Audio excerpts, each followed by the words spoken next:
నాకు కూడా ఏంటంటే ఆ సాంగ్ నువ్వు తప్ప డైరెక్షన్ ఇంకోళ్ళు చేయలేరేమో అనిపించింది. సో ఆ బోనాలు రెడీ చేసి మనం ఎత్తుకొని టెంపుల్ దగ్గర వెళ్ళి సో అదంతా నాకు కొంచెం హ్యాపీ అనిపించింది. ఎవ్రీ మూమెంట్ నాకు హ్యాపీ మామ నీతోటి. నాకు చూపిస్తే డౌట్ ఏంటిది ఏంటిది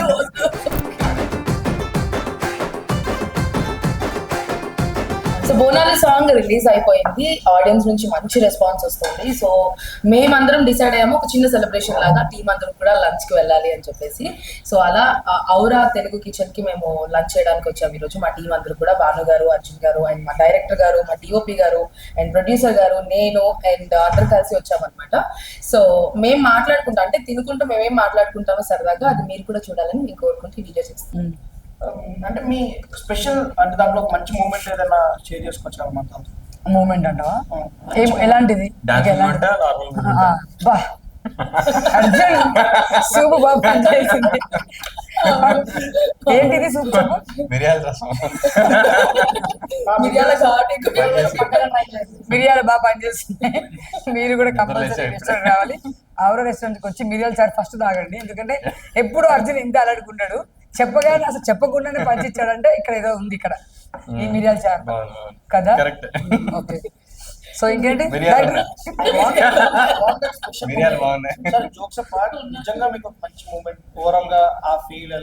నాకైతే బోనాలు నిజంగా ఇది నేను హ్యాపీ ఫీల్ అయిన మూమెంట్. పొద్దు నుంచి డాన్స్ చేసి చేసి చేసి చాలా కష్టపడిన తర్వాత ఈవినింగ్ పూట మనం బోనాలు రెడీ చేస్తున్నాం కదా. బోనాలు రెడీ చేస్తున్నప్పుడు ఈవిడ బొట్లు పెడుతున్నప్పుడు సో ఆ బోనాలు రెడీ చేసి మనం ఎత్తుకొని టెంపుల్ దగ్గర వెళ్ళి సో అదంతా నాకు కొంచెం హ్యాపీ అనిపించింది. అంటే నిజం చెప్పాలంటే ఇప్పుడు నేను బోనాలకి వెళ్ళలేదు. సో నాకు ఆ మూమెంట్ అప్పుడు నిజంగా నాకు బోనాలు చేసే ఒక గుడ్ ఫీలింగ్ వచ్చింది. దట్ వాజ్ మై ఏమంటారు మంచి మూమెంట్ అక్కడ, హ్యాపీ మూమెంట్. అర్జున్ అన్న అంటే నేను 2 hours ఎవ్రీ మూమెంట్ నాకు హ్యాపీ మామ నీతోటి. Hello hello Arjun, magic moment. అది కాదు మేము అడిగింది ఆయనతో మూమెంట్లు కాదు, మేము అడిగింది సెట్ లోనే. ఆగు ఒక డైరెక్టర్ అండి ఆ మాత్రం కొంచెం కూడా. ఓకే సో మీ ఇద్దరి మధ్య మూమెంట్ కాదు, నువ్వు అక్కడ ఎంజాయ్ చేస్తున్న ఆ సిచ్యువేషన్, మాకు ఒక సిచ్యువేషన్ హ్యాపీ మూమెంట్ వచ్చేసి ఫస్ట్ డాన్స్ స్టెప్స్ చూపించినప్పుడు నేను చాలా కంగారు పడ్డా. భయపడ్డావు కదా, తెలుసు నాతో డాన్స్ చేయడం అంత భయపడ్డా. ఎస్పెషల్లీ నీతో నిజంగానే నీతో మ్యాచ్ చేయడం కష్టం అని అనుకున్నా. సో పక్కకి వెళ్ళి ప్రాక్టీస్ చేశా. నాకు ఇన్సెక్యూరిటీ ఉండింది, సరిగా చేస్తానో లేదా అని చెప్పి. ఒక 2-3 టేక్ లేక ఆయన దగ్గరికి వెళ్ళి చూస్తుంటే ఎందుకు బాగానే చేస్తున్నావు కదా, ఎందుకంత ఇన్సెక్యూరిటీ నీకు? ఆయన ఇచ్చాడు నాకు ధైర్యం. ఆయనకే లోపల ఒక పెద్ద బాగుంది నిజంగా, అంటే బాగుంది నిజంగా చాలా బాగుంది అన్నాడు. అప్పుడు నాకు కొంచెం కాన్ఫిడెన్స్ వచ్చింది. ఇంకా ఐ ఫెల్ట్ హ్యాపీ. ఆ మూమెంట్ లో మంచిగా అనిపించింది నాకు. ఓకే నేను మ్యాచ్అప్ చేయగలుగుతున్నా బాగుంది. సో అలా రామ్ సార్ నీకు ఇలా సపోర్ట్ చేయడం నీకు ఆ టైం హ్యాపీ మూమెంట్ మంచిగా అనిపించింది. చాలా సీరియస్ తీసుకున్న మూమెంట్ నిజంగా బాగా చేస్తాను నాకు అనిపించింది. అంటే నువ్వు వచ్చిందే ఈవినింగ్ వచ్చింది అంటే మార్నింగ్ నుంచి లేదు అంటే మనోడు వచ్చి ఈవినింగ్ ఇమీడియట్ ఇద్దరికి ఒక మూమెంట్ ఉంటాం కదా. బాగా చేసాడు మనోడు మార్చుకోవడం ప్రాక్టికల్ చేసేవాడు. అండ్ ఆడియన్స్ కి ఈయనే మా డిఓపి ఈ విజువల్స్ ఇంత బాగా రావడానికి కారణం సోల్ అంతా మా సారే.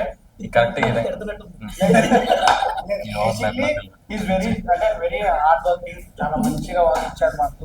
సో అది అంటే అది కాదన్నా, నేను 2 hours అని చెప్పి 6 hours అది ఎందుకు మేము ఆ 6 hours పుష్ చేశారు మీరు? అంటే what you like most in మా టీమ్ లో, అది మాకు కావాలి. దయచేసి శివన్ వచ్చిన చెప్పకు, వేరే చెప్పు. అంటే బేసిక్ గా ఒక వర్క్ కమిట్ అయితే అది అయ్యేదాకా వెళ్ళాలి. నేను 2 hours 4 hours అని కాదు, కానీ యాజ్ అన్ యాక్టర్ నేననే కాదు మీరు కూడా టెక్నీషియన్స్ ఎవరైనా కానీ ఒక వర్క్ కమిట్ అయితే అది అయ్యేంత వరకు వెళ్ళాం కదా మనం. బేసిక్ నేను కూడా అదే పద్ధతిలో. సో కంప్లీట్ గా నువ్వు ప్రొఫెషనల్ అంటావు. Very strictly professional. అండ్ నాకు నచ్చింది టీమ్ వైబ్. పాప మనోడు ఇంత ఇబ్బందులో కూడా ఎప్పుడు మొహంలో ఆ కళ నవ్వు పోకుండా, ఎవరి మీద చిరాకు పడకుండా, పక్కకి వెళ్ళి ఆడవకుండా. కానీ ఇది మాత్రం నిజం శివ, నేను వేరే అలా కాదు కానీ నీ అంత జోవియల్ ఫ్రెండ్లీ డైరెక్టర్ తో నేను ఇప్పుడు దాకా వర్క్ చేయలేదు. అంటే ఇప్పుడు నువ్వు చేసిన డైరెక్టర్లు అంత సీరియస్ గా ఉంటారు, ఏదో చిన్న చిన్న విషయాలు చిరాకు పడిపోతుంటారు. బట్ నువ్వు మాత్రం నీ మొహంలో ఎప్పుడు చిరాకు చూడవు. అంటే ఆ 6 గంటలలో జడ్జ్ చేసేసాం ఆయన అంటే ఆ 6 గంటల్లో నేను చూసింది తర్వాత నీకు 60 గంటలు చూపిస్తాడు తర్వాత అలా చూపించాడులే. ఎప్పుడు చూపించా మీకు? నాకు చూపిస్తే దౌడ్ ఏంటిది దళ్ళు అంటాయి దౌడలు. Done done done. నేనే కదా శివ పొగిడి ఇంతకు ముందు నిన్ను, నువ్వు అది నువ్వు ఇది, నువ్వు ఎంత స్మైల్ ఉంటావు అసలు, ఎంత ఫేమస్ మాట్లాడు కదా. ఆయన వేరే లెక్క, ఆయన వేరే జోన్, ఆయన మొత్తం కెమెరా తప్ప ఆయనకి చుట్టుపక్కల ఏం కనిపించదు.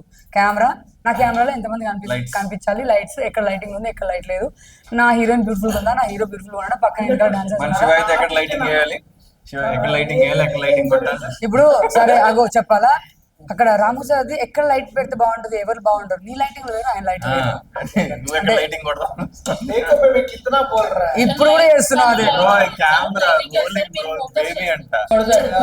మీరు లైటింగ్ వేస్తారట ఫోకస్, ఆయన ఫోకస్ కూడా చాలా డెడికేటెడ్. ఇంటర్వ్యూ మధ్యలో కూడా లైటింగ్ కొడతాను. అదే కదా ఇప్పుడు కూడా లిటరల్లీ అంటున్నాడు కదా, లిటరల్ గా డార్లింగ్ అంటున్నావు, బేబీ అంటున్నావు, కొంచెం కూడా భక్తి లేదు. నువ్వు బాబీ అని అక్కడ ఆయన కమిట్ చేస్తున్నావు పాపం. నువ్వు బాబీ అన్నావా బాబీ అన్నావా?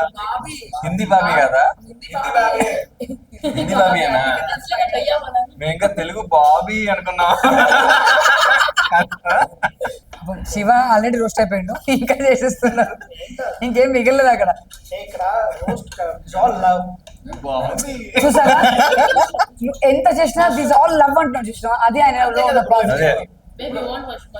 ఈ అదృష్టం ఎంత అనుకుంటుంది, ఈ అదృష్టం ఎంత అనుకుంటుంది రోజు చేయించుకోవడానికైనా. మీరు వాళ్ళు సరే ఎవరో అన్నోన్ పర్సన్ వచ్చి నన్ను రోజు చేయండి మీరు చేస్తారు, చేయరు కదా.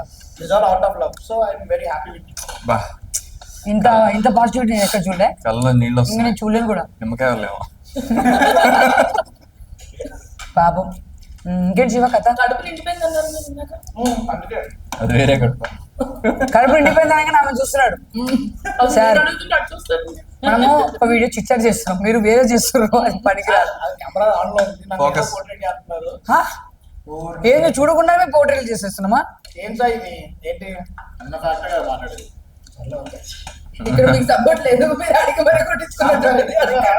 కోపం వచ్చి నేను వాకౌట్ చేస్తాను, సెన్సేషన్ ట్రై చేద్దాం, అలాంటిది లేదు. అలా వాకౌట్లు చేసేసి పెద్ద కాంట్రవర్సీ ఇప్పుడు ఏదో జరిగింది వీళ్ళ దగ్గర. నార్మల్ గా సాంగ్ చేసినప్పుడు ఫాస్టింగ్ లో ఉండే కదా మీరు, అంటే సాంగ్ చేస్తున్నానని చెప్పి అమ్మవారి సాంగ్ అని చెప్పి ఫాస్టింగ్ లో చేశానా? డౌట్ వచ్చింది నాకు. Actually I was suppose to ask. నాకు అది అనిపించింది. బోనాలు అంటేనే ఫుల్ మేకలు, చికెన్ అంటారు, అన్ని ఉంటాయి. అది కాదు, మండే రోజు నేను అసలు తినాను. నేను మండే మార్నింగ్ 6 to evening 6 వరకు మోస్ట్లీ ఏం తినా. ఆ రోజు I heard you follow this traditional things, చాలా ఎక్కువ ఫాలో అవుతారని నేను విన్నాను. సో ఇప్పుడు ఈ ట్రెడిషనల్ సాంగ్ ఎప్పుడు చేయలేదు కదా, అమ్మవారి సాంగ్ చేయడం అంటే basically personally also you are so traditional and every way devotional. So ఈ అమ్మవారి సాంగ్ చేయడం అది అలా కలిసి వచ్చేసింది అంటాను. అంతే, నాకు బేసిక్ గా అదే చెప్తున్నాను కదా. మామూలుగా అసలు నేను బోనాలు సాంగ్ చేస్తాను ఎప్పుడు ఊహలో అనుకోలేదు. జనరల్ గా ఊర్లో చేస్తుంటాం మా అమ్మ వాళ్ళ ఇంట్లో బోనాలు, మాకు తెలంగాణ కదా, సో మాకు అది పెద్ద ఫెస్టివల్. బట్ కాకపోతే ఏంటంటే ఆ టైంలో ఆ సాంగ్ చేద్దాం అనుకోవడం, అదే ఇందాక చెప్పినాం కదా. సో ఆల్ ఆఫ్ సడన్ ఒక టెంపుల్కి వెళ్ళి వస్తున్న దారిలో బోనల్ సీజన్ కదా, మేబీ ఇలాంటి సాంగ్ చేస్తే బాగుంటుందేమో కదా. ఇప్పుడు కొంచెం ట్రెండ్ నడుస్తుంది, ఫోక్ సాంగ్స్ కానీ అమ్మవారి సాంగ్స్ కానీ, ఇట్లా ఎవర్ గ్రీన్ సాంగ్స్ అనమాట. ఇట్లాంటివి బోనల్ సాంగ్ కానీ శివుడి సాంగ్ కానీ ఇట్లా దేవుడి సాంగ్స్, డివోషనల్ సాంగ్స్ ఏవైనా కూడా ఎవర్ గ్రీన్ లాగా ఉంటాయి ఎప్పుడు. సో నాకు కూడా లైఫ్లో ఎప్పుడు ఉండిపోతుంది కదా, అక్కడ నేను ఒక సాంగ్ చేశాను. సో అది చాలా పాజిటివ్ వైబ్ ఉండింది. దట్టు నాకు ఇష్టం ఉండే చేయడం ఆ రోజు, ఆ టైంలో అనుకునేటప్పుడు చేసేసాం అంతే. మీరు చెప్పినట్టు ఫాస్టింగ్ ఏంటంటే మండే రోజు నేను ఎప్పుడు మార్నింగ్ నుంచి అసలు ఆ రోజు అన్నం తిన్నాను, ఈవినింగ్ 6 తర్వాత పాయసం కానీ ఉప్మా కానీ తింటాను ఎవ్రీ మండే కంప్లీట్గా అంతే. సో దాని ప్రకారంగా అది మండే రోజు రావడం వల్ల అది అలా జరిగిపోయింది. లక్కీలీ ఏమో అలా రెండు కలిసి వచ్చాయి. బేసిక్ లవ్ సాంగ్ చెప్పాలి కదా, ఈ సాంగ్ థాట్ వచ్చింది, అసలు ఈ సాంగ్ నేను ఎందుకు వచ్చింది అంటే సార్ బేసిక్లీ మనం ఆ రోజు టెంపుల్కి వెళ్ళినప్పుడు నాకు ఏదో అనుకోకుండా మనం అనుకుంది. నాకు ఏమనిపించిందంటే ఎప్పుడు ట్రై చేస్తేనే మనలో టాలెంట్ బయట పడుతుంది. ఎప్పుడు ఒకటే ట్రై చేస్తే దాంట్లో పిక్కే ఉంది. మళ్ళీ మీ ఇద్దరు చేస్తారు. సార్ నాకు కంఫర్ట్ ఆర్టిస్ట్ దొరికింది సార్. బీయింగ్ అనే డైరెక్టర్ నాకు కంఫర్ట్ ఇంపార్టెంట్. నాకు నా ఆర్టిస్ట్ నేను ఏం చెప్తా చేయగలిగే ఆర్టిస్ట్, నేను ఇంకో కొత్త ఆర్టిస్ట్ ఎత్తుకొని చేయాలి. ఒక డైరెక్టర్గా అందరితో వర్క్ చేయాలి. It's not bad thing, but చేతిలో గోల్డ్ ఏమంటారు డైమండ్ పెట్టుకొని గోల్డ్ కోసం ఎత్తుకోవడం ఎక్కువ. బా బా బా ఇప్పుడు మీకు అడుగు నిండిపోయింది కదా. ఇప్పుడు లేదు వినలేదు తింటున్నా అందుకే. మేడం నిజంగా అన్నాను మేడం, ఇట్స్ నాట్ సి నేను సరే క్వశ్చన్ నాకేంటి, ఎందుకంటే ఆ రోజు టెంపుల్ చెప్తా అని అడిగా. శివ ఆవేశం ఎక్కువ. సో బేసిక్ ఆ రోజు టెంపుల్ నుంచి వస్తున్నప్పుడు బోనాల్ సీజన్ కాబట్టి ఇప్పుడు ఎలా అదే సార్ టెంపుల్ నుంచి వస్తున్నప్పుడు మీరు కూడా ఉన్నట్టున్నారు అక్కడ. బేసిక్గా మనం ఒక హోటల్లో కూర్చొని టిఫిన్ చేయడం జరుగుతున్నప్పుడు బోనాల్ సాంగ్ చేస్తే బాగుంటుంది అని ఎందుకు వస్తుంది అంటే సీజన్ అది అప్పుడే స్టార్ట్ అయింది బోనాలు. అరే మనం ఎందుకు చేయకూడదు బోనాల్ సాంగ్, మనం లవబుల్ సాంగ్స్ ఎందుకు చేయాలి, ఏమో ప్లాన్ చేద్దాం కదా అనే థాట్ వచ్చింది. అది నేను సాయి ఎవరో చెప్పారు, ఆ ఒక వర్డ్ వల్ల అరే అవునా అవునా అవునా అలా గ్రూప్ కన్వర్జేషన్ జరిగిన తర్వాత ఇంకా ఇమీడియట్గా కాశల శ్యామన్నకి కాల్ చేయడం జరిగింది. నాకు బాగా క్లోజ్ అన్న. సో ఎప్పటి నుంచో నా కోసం సాంగ్ రాయాలంటే తప్పకుండా నీ కోసం సాంగ్ రాస్తా అంటుండే. సో నేను బిఫోర్ 1 monthకే కలవడం జరిగింది ఆయనకు ఒకసారి ఒక పార్టీలో. ఆయనకు చెప్పాను నా కోసం సాంగ్ పక్కా రాయాలంటే ఆయన 100% ఎప్పుడైనా కాల్ చేయ నీ కోసం నేను రాస్తా అని. సో ఎందుకు వద్దు ఇలాంటి బోనం సాంగ్ అంటే ఆయన ఫోక్లో తోపు కదా, సో ఆయనకే కాల్ చేసి అడిగితే అయిపోతుంది కదా పెద్ద రైటర్ అని చెప్పి అలా ఆయన కాల్ చేయడం జరిగింది. దట్టు ఆయన ఎస్ చెప్పడం జరిగింది. 2 daysలో నాకు సాంగ్ రావడం జరిగింది. సో అలా కలిసి వచ్చేసాయి అనమాట దానికి. అంతే 10 days.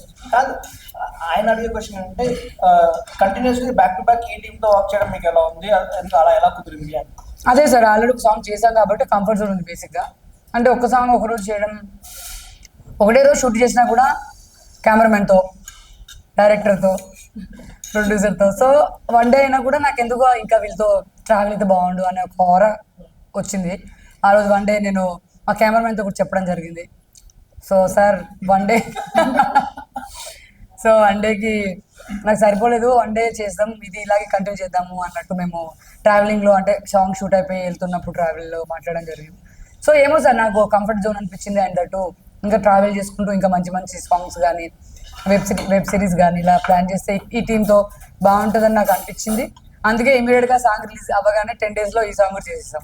ఇంకొక 5 songs ఉన్నాయి మా డైరెక్టర్ దగ్గర. నాగార్జున సో ఇంకా నా 5 కాస్త ఇంకా చాలా చేయాలని అనుకుంటున్నాం ముందు ముందు. 2 songs కూడా సాయి గారే ప్రొడ్యూసర్ కదా.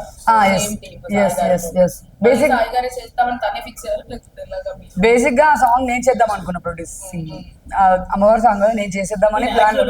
ఆయన నా చేతిలో నుంచి గుంజుకున్నాను. నేను అడిగిన క్వశ్చన్ గుడికి వెళ్ళిపో ఇలా ప్లాన్ వచ్చింది, నేనే కూడా చేద్దాం అనుకున్నాను. అలా అనుకోకుండా 10 days అయిపోయింది. కాశల శ్యామ్ గారు కూడా థ్యాంక్స్ చెప్పాలి. అలా జరిగింది. అసలు నిజంగా చెప్పాలంటే అప్పటి నుంచి మీరు బాగానే గుర్తు చేశారు సార్. ఆయనకి అవునవును నేనే ప్రొడ్యూసింగ్ చేద్దాం అనుకున్నా. అమ్మవారి సాంగ్ కదా ఫస్ట్ బాగుంటుందని అనుకున్నా. షాయి వచ్చి లేదు మేడం ప్లీజ్ నేనే చేస్తా అని చెప్పి తీసుకోవడం జరిగింది. ఆయన నిజంగానే స్పెషల్ థ్యాంక్స్ టు కాశల శ్యామ్ అన్నయ్య. ఎందుకంటే అడగగానే నో చెప్పకుండా నా కోసం బ్యూటిఫుల్ సాంగ్ ఇచ్చాడు. థ్యాంక్ యూ సో మచ్ అన్న, love you all the time. Thank you so much అన్న. అండ్ ఇప్పుడు సామాన్లు లేకపోతే ఈ సాంగ్ ఇంత బాగా వచ్చింది కాబట్టి అంటే రాస్తా అనకపోతే and with in span of 2 days అన్నారు. 2 daysలో అంత మంచి లిరిక్స్, అసలు లిరిక్స్ ఒక్కొక్కటి కూడా చాలా క్యాచీగా ఉన్నాయి. అట్ ద సేమ్ టైం చాలా మీనింగ్ఫుల్ తో ఉన్నాయి, యూనిక్ గా ఉన్నాయి. అందరూ ఏంటంటే అమ్మవారి గురించి రాస్తారు, ఆయన బోనాలు ఎలా జరుగుతాయంటే ప్రాసెస్ గురించి సాంగ్ రాశారు. ఆ థాట్ చాలా గ్రేట్. అండ్ ఐతారం అంటే ఆదివారం కదా, సో అది కూడా అంటే సండే అని ఎందుకంటే సండే అందరు నాన్ వెజ్ తింటారు. ఇప్పుడు మనకి మండేస్ ట్యూస్డేస్ అలా అన్ని ఏదో ఒక దేవుడికి ఫాస్టింగ్ ఉంటారు ప్రతి ఒక్కరు ఎక్కడో దగ్గర. సో సండే అంటే అందరూ తినే డే కాబట్టి అలా లిరిక్ రాయడం జరిగింది. సో అలా జరిగింది సార్ మా ఈ బోనాల్ సాంగ్. నేను అందుకే ఒప్పుకున్నా. చెప్పండి సార్ పర్లేదు. కానీ మీకు మాత్రం శివతో పనిచేయడం నేను ఏనాడు చేసుకున్నా. జన్మల అదృష్టం పుణ్యం. సో మంచి టీం. సో శివ గారు రామ్ గారు బాగా తిడతారు మిమ్మల్ని అని విన్నాను, నిజమేనా అది? ఆయన ఒక మాట కూడా అనుకున్నాను, ఆయన నన్ను ప్యాంపర్ చేస్తారు చాలా. ఎలా అంటే ఒక చిన్న బేబీకి చెప్పినట్టు పుట్టి బేబీ అని నేను ఎక్స్పెక్ట్ చేస్తాను. కానీ వర్క్ విషయంలో కాంప్రమైజ్ అవ్వకుండా ఫోకు కత్తి చెప్పేసి వర్క్ చేపిస్తారు. అంటే క్వాలిటీ వర్క్స్ రావాలి అంటే కోఆర్డినేషన్ అలాగే ఉంటుంది. మా కోఆర్డినేషన్ కుదిరింది. అది మీకు తిట్టినట్టు అనిపించదు, నాకు చెప్పినట్టు అనిపించింది, అంతే కదా. చాలా అందరూ సేమ్ ఏమంటారు ఒక్కొక్కరు స్టైల్ ఆఫ్ టాకింగ్ ఒక్కొక్కటి ఉంటుంది. ఆయన స్టైల్ ఆఫ్ టాకింగ్ అది, ఆయన అరవడమే మాట్లాడే విధానం అనుకోవచ్చు కదా. నీలా అర్థం కానీ నేను ఒక విషయం మాత్రం చాలా మంచిగా ఇందాక ఇంటర్వ్యూ కూడా చెప్పా, మనకి ఇష్యూ అయినప్పుడు మీ టీం అంతా ఉండింది వెళ్ళిపోకుండా ఉన్నారు, అండ్ ఎక్విప్మెంట్ ప్యాక్ చేసిన కూడా తీపించి ఫినిష్ చేశారు shorts. So that was very nice, నాకు చాలా మంచిగా అనిపించింది. యూజువల్లీ ఎప్పుడు వెళ్ళిపోదామని చూస్తారు. అంటే బేసిక్ గా రామ్ గారు చాలా కోఆర్డినేషన్ తో ఉన్నా కూడా రిమైనింగ్ పర్సన్స్ అలా ఉండాలని రూల్ లేదు. బట్ మీ మాటతో ఉన్నారు అంటే అంత గౌరవం ఇస్తున్నట్టు. మా టీం అలా ఉండదు. మా టీం ఇప్పుడు ప్రొఫెషనల్ ఉంటారు. వర్క్ విషయంలో Yeah. ఫినిష్ చేయాలి ఫస్ట్, అది వచ్చేది అది ఇంపార్టెంట్. Correct. ఏదో చేసిన లిరిక్స్ అంటే సింగిల్ ఇదిలోనే లిరిక్స్ అంతా ఫైనల్ అయిపోయిందా, లేకపోతే మళ్ళీ ఏమైనా చేంజెస్ చేయడం? చేంజెస్ అంటే ఫస్ట్ దాన్ని మనం సారీ ఏదో అంటాడు కదా శ్రమణ, ఫస్ట్ అమ్మవారి లైన్స్ ఉంటాయి చూడు. అది రంగం. రంగం ఏంటి రంగం? భవిష్యవాణి చెప్తారు బోనాలు అయిపోయిన తర్వాత, దాన్ని రంగం అంటారు. సో ఫస్ట్ రంగం పెట్టాడు ఆయన అంటే, ఎందుకంటే అమ్మవారి సాంగ్ కదా కొంచెం డిఫరెంట్ గా ఉంటది అని చెప్పి ఓపెనింగ్ టేక్ ఆఫ్ అదేనా, దాని రంగా ఉంటారా? సారీ Okay, నాకు okay. కూడా తెలీదు, బట్ అన్న చెప్పి నాకు అది దాని పేరు రంగం అని, నేనే మర్చిపోయా. బట్ అదొకటి నాకు చాలా బాగుంటది, అంటే అమ్మవార్ల గురించి అన్ని దేవతల గురించి. అంటే బేసిక్ గా మీరు ఇందాక చెప్పినట్లు బోనం ఎత్తుకున్న వాళ్ళకి దేవత వస్తుంది అంటారు కదా, అలా బోనాలు జరిగినప్పుడు ఒక పర్సన్ ఉంటారు. ఎవ్రీ ఇయర్ బోనాలు జరిగినప్పుడు ఆవిడ వచ్చి రంగం చెప్తారు అనమాట. అదే అంటే అమ్మవార్ల గురించి ఎక్స్ప్లెయిన్ చేస్తూ ఉంటారు. Okay. అమ్మ వాళ్ళ గురించి అండ్ ఊరికి జరగబోయే పోయే మంచి గురించి అన్ని ఎక్స్ప్లెయిన్ చేస్తుంది అనమాట. సో పాట స్టార్టింగ్ లో వచ్చింది రంగం, that opening take off. Nice.